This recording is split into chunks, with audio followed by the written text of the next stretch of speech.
কিরণে প্রেমকে কেবল ভালোবাসা বলা যায়।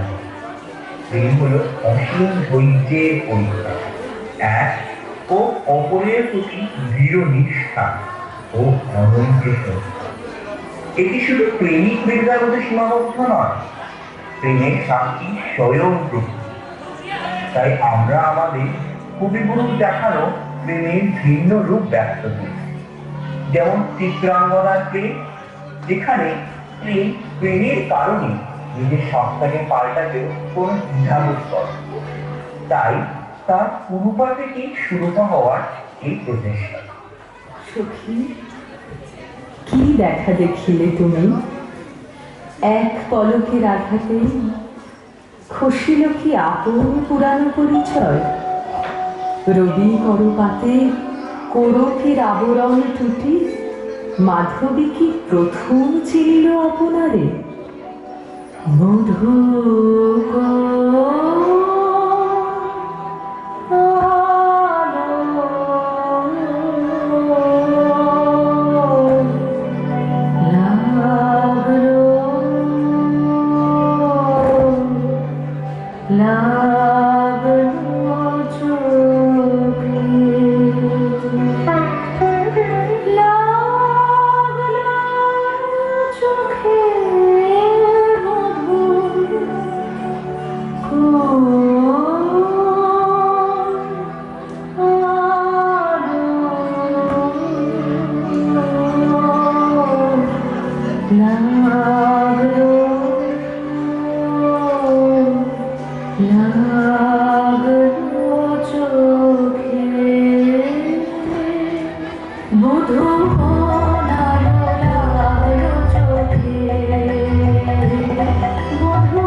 তাই বিরহের অবসান আর মিলনের আনন্দের সাক্ষী তরল প্রেমী।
যেমন চন্দ্রবিকাতে এই প্রেম হলো প্রকৃতি আর জাতি বর্ণভেদ নির্বিশেষে মানবের মহামিলন ও আত্মমুক্তি।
দিয়ে প্রেম, তো প দিয়ে প্রকৃতি। আর এই দুটি হলো অভিন্ন। শ্রাবণের ঘন ঘটায় যখন প্রেম নাই এক রূপ, সে রূপ হয় শীতল, শ্যামল, স্নিগ্ধ, যার জলধারায় পূর্ণ হয় আমাদের দেহ।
বসন্তার প্রেম হল এক অপরের প্রতিযোগী, যার রঙের ঝর্ণায় প্রস্ফুটিত হয় ভালোবাসার নবতরণ। উত্তলা, আকুল, ঝঙ্কৃত মনোমোর, যা বেজে ওঠে প্রেমের মৃদঙ্গ।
প্রেম পর্যায়ে মিলিত প্রেমের জোয়ার, যা ভাসিয়ে তোলে আমাদের প্রেমের জন্য।